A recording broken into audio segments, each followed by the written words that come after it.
All right, guys, let's get started. Excited about today's topic, but before we get started, this is not a let's get quick rich or do something that isn't. This is not a let's get quick rich or do something that's unethical.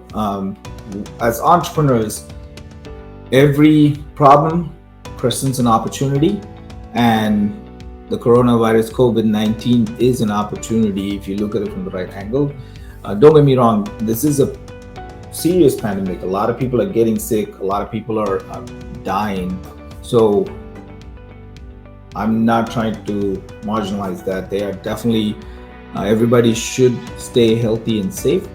But just like other the recessions or things that happened in 2001 or 8, everything presents an opportunity. I know some people are taking advantage of this situation by price gouging and hoarding supplies. That's not what we're going to talk about. We are going to talk about the reality of the situation. Where are we right now? What are the opportunities I see? And I know a lot of businesses, whether you have a local business or you're consulting, ad agency, local business, or somebody who's info product online or a coach, almost every business is affected at this point. I'm working from home. This is my home office. I'm working from home. I can't go into work or into the office. I know a lot of you in India especially are also coming up to a few IT companies have allowed the employees to work from home. But overall in the US, there's a lot of cities that are getting shut down where you cannot leave the house. And I think it's going to be like that for maybe the next 4 to 6 weeks, potentially more, but I think things will get better, right? So just like everything else, yes, it does look bad now, but we will get out of this. This is not a zombie apocalypse that they show in the movies.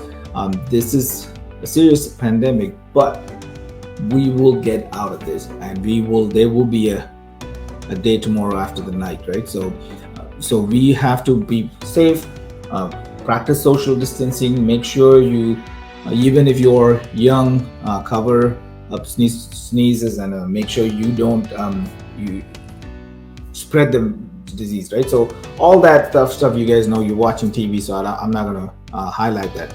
But what is this present is a lot of people are working from home.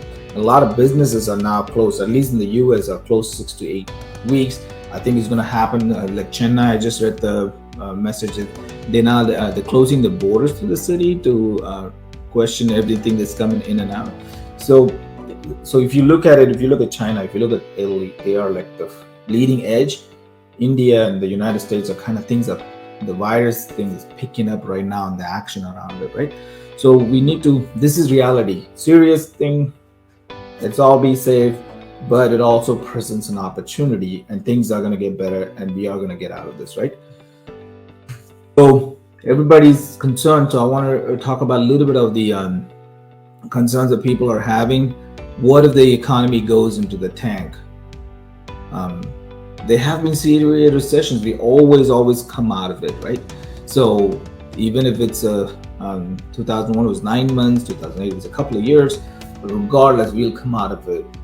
So the markets that will hurt currently, like right now, travel industries are hurting. Nobody wants to travel. Nobody wants to get on a plane, ship, or even some of the Uber drivers are having issues.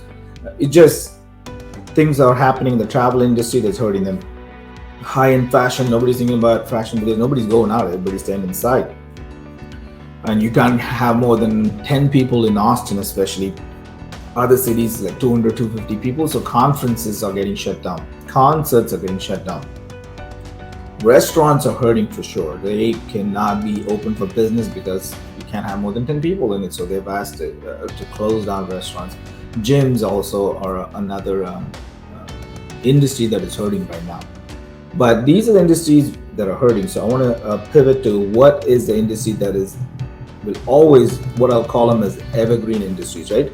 So regardless of what country, what situation, recession, no recession, these are industries that always do well, especially in times of slowdown. the business improvement. Everybody's looking to see what can we do to improve our business. How can we get better? How can we be more profitable? How can we get more market share? Health and beauty is always going to be right now. Health is big, right? Like people are wondering, how do I improve my immunity system? How do I make sure I don't contract this? How do I stay clean? How do I keep my body ready for what's next, right? And love and relationship. So this is a time where we might not be going to a bar to meet people, but everybody is interested in making the relationship stronger. So these are three markets that will always be strong and never going away, right? So I'm telling all this just to get some perspective. A lot of people are asking this question: what if people stop buying our stuff? There are at-risk market, like I just talked about, that you need to pivot. So what we can do is, like for a gym example, if you run a gym, what do? Instead of saying, hey, come to the gym, which can't happen at this point, you turn around and say, maybe we'll bring a personal trainer to your house. So there are high-end clients who will be willing to pay for this service. Again, this is not going to replace all the money you've lost by not opening a gym, but at least you have a revenue stream that you can sustain on and become a little bit more lean with your business, cutting all the expenses, and then you can sustain. So when you'll be one of the few gyms are in a strong position when we get out of this, right? So that's how you have to change your mindset about it. Fancy restaurants, you have regular customers that you can call, and you can say, hey, our chefs can prepare customized meals for you. Again, the whole point of this point, what we need to get in our head is, yes, business is hurting, but what can we do? What are the alternate revenue streams we can have to pivot and get to a better place, right? So that's really the most important thing everybody needs to understand. So offer custom meals or personalized meals, home cook, maybe even send a chef to their house. Again, top-end customers are willing to pay for this, and so you have to keep that in mind. And again, other customers might be able to pay this. To-go services, Uber Eats is picking up right now, so a lot of people don't want to leave the house, still want to order food. So there are other opportunities when you can, in the US at least, they're allowing, which has never happened before, allowing even liquor sales to be delivered to their house, right? So the businesses are getting creative. At the end of the day, we are very resilient. We'll come out of this, but we need to get creative during the downtime and sustain and work on a few things I'm going to talk about. So when we are done with this, you'll be in the top of mind for all of your customers, and you can pivot to a much better second half of the year, right? So barbers, again, we can bring the customer and we take it home. And anybody who's doing live events, a lot of events I've seen has gone virtual. So if you're planning a live event or conference, make it virtual. Or if you're not planning any events, plan a virtual event. It's a great way. People need this information right now. So I'll talk to you a little bit about the next one. Okay, what is happening right now? I don't know if your email looks anything like this. This is a screenshot from this morning. So this morning I took the screenshot. Almost every email I get has some kind of COVID-19, more or less just spam. As you can see, I'll never read any of them. The reason is, why do I care what my bank is doing in response to coronavirus? They are using this as an opportunity to say, hey, we're taking care of our employees. The customer is important, but it's almost like a cut and paste template. Like a bank will send me one, or my electric company will send me one, QuickBooks send me one, and my accountant and lawyers are sending me one. Not mine, but just some people who are on a mailing list I'm on. So the bottom line is, everybody is reacting to it very similarly. They just saying, oh, I'm gonna send an email and talk about how awesome I'm treating my employees for COVID-19 or coronavirus. The end user doesn't care. They want to know what is it for them, right? So we have to keep that in mind. None of this really is helping me, and it's not catching when there's like 20 emails. How are you going to stand out? So what is the biggest impact of all of this? This is where I think it's very important that you should pay attention, take notes now. Is the major beneficiary of this whole process has been social networks. You know, that's what you're doing right now. If you're watching this, a lot of people are home. They've gone through Netflix. They've seen all the movies they can see at home. They can't even go to movie theaters in India, right? So if they've seen all of that, what do they do next? Now they want to consume as much as they can in social media, right? So you're on Facebook, you're on YouTube watching, you're on Twitter, Instagram, just consuming a lot of information. The amount of information or time you spent on Facebook and other social media platform is skyrocketing, and it will continue for the next 2 months. So there's a lot of consumption happening. A lot of people are buying from online. If you look at Amazon stock versus everybody else's stock, that's a good indication on exactly where the market is going. We've bought a lot of stuff, including stuff we needed for the house in the last 2 weeks from Amazon. That delivery keeps coming. So when people can't leave the house, they're scared to go in crowded places, e-commerce is going to pick up. So there's so many opportunities there, so we can talk through. And global media ad spending is likely to take a hit. When businesses are cash strapped and sales are dropping, everybody's turning off their ads. So people are not spending as much on ads as they were even 2 weeks ago. This is the lay of land, what is happening right now.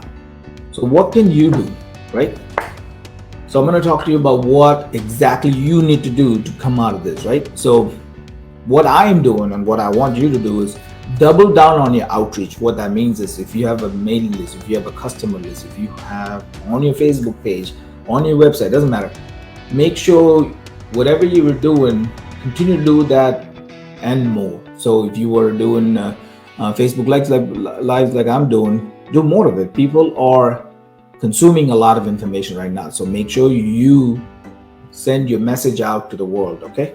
More exposure. So if you're on Facebook, if you want to do more virtual podcasts with other people, if you're somebody who writes blogs, write more blogs. Just don't stop. In fact, since the audience is wanting more, increase the amount of content you're putting out there, okay, in the community. Please do not send the generic email like I've been getting. Everybody gets that. Nobody reads that. Please don't do that. It's just a waste of time. And be in front of your audience as humanly possible. I'm doing this again. My intent is to make sure I help as many entrepreneurs as possible. Right now, I'm not trying to get new clients. All I'm trying to do is, I was talking to my wife a couple of days ago, and I said, hey, you know what? I know I owned a small business, right? This period of time is very, very taxing. You've invested your 401k, your cash, your borrowed money, whatever you've done, you invest in a business.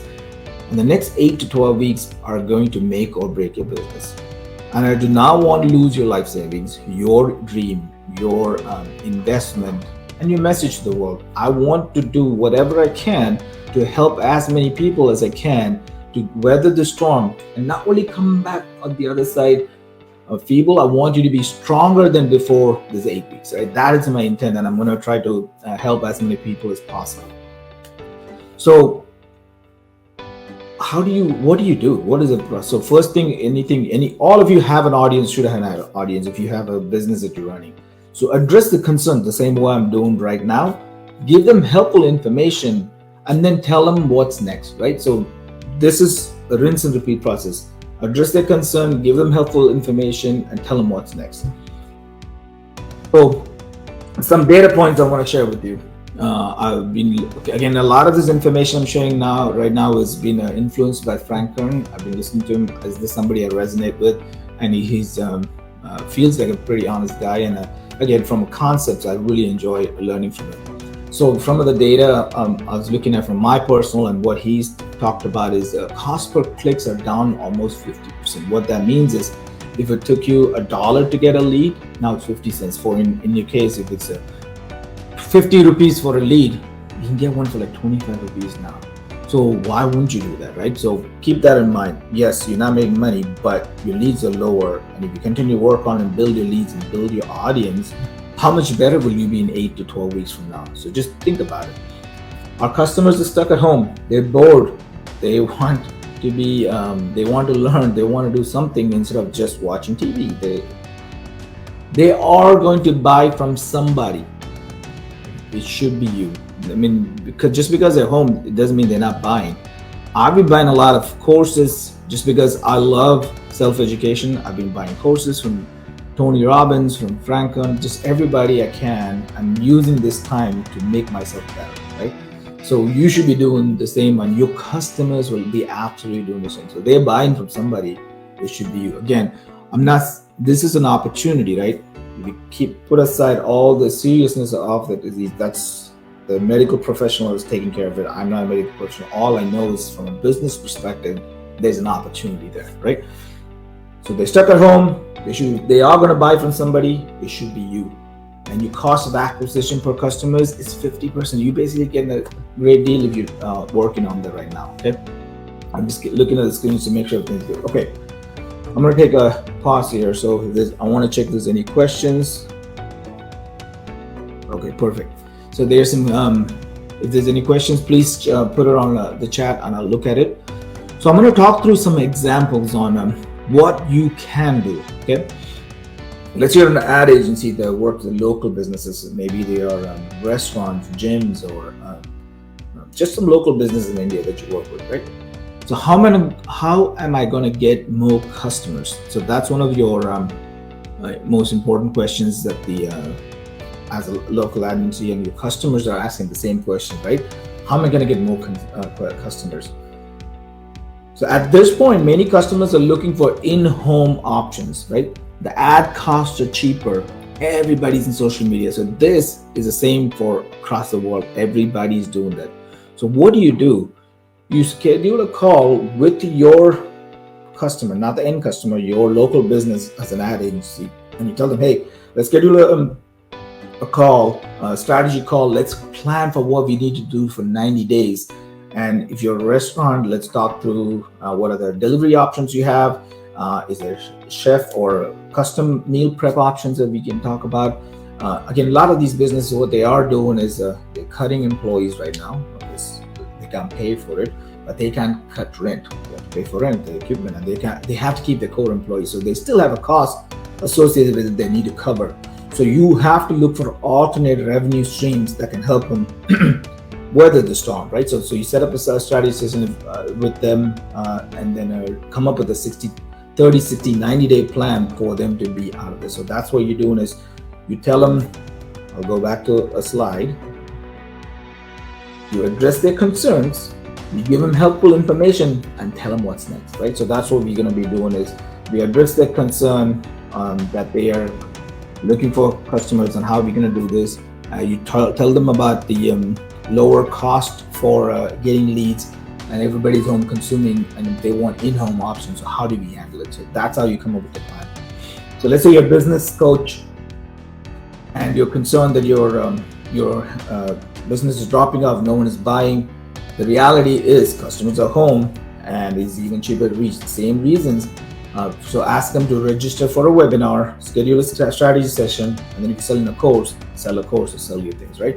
So it kind of encompass everything we talked about. Everybody's home consuming the information, get in front of them, share your message, ask them to get on a call and help them, right?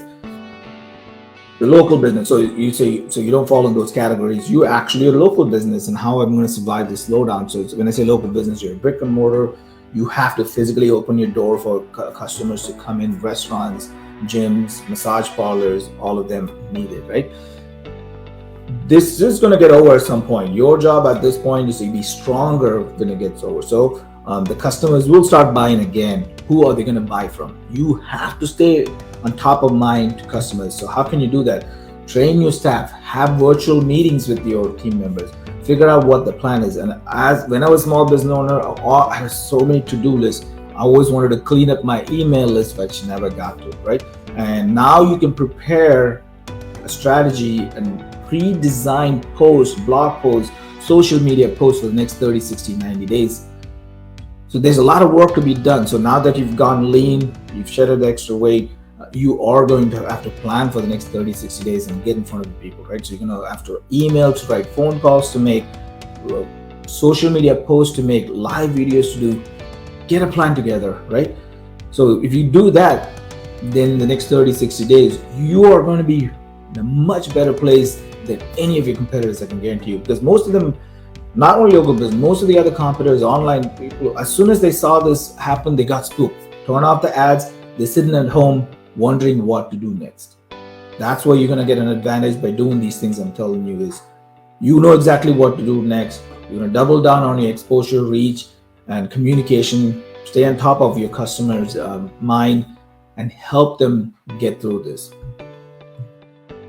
If you're an info business, let's say you sell coaching, not coaching, products online. Like it could be coaching sessions, but you sell info products basically. When you have the same concern, what if people don't buy? People are bored, they're isolated, they're tired of watching Netflix and other shows on TV. They want to be better when this is all over. Some of people are losing their jobs because restaurant industries are shut down. So waiters, and chefs, and people working in the gyms, salespeople, they all are losing their jobs. So what do? They can kind of go into a corner and complain about this, or they can train and get better at it, at something that they are passionate about. So the next 8 weeks, they get better, and maybe they start their own business. Maybe they go back to another pivot to another industry. Doesn't matter. They all have to learn something to get better, and that's where you bring your audience together, do webinars, virtual summits, 14-day, 21-day challenges is a great way to get your audience transformed into what they want to be.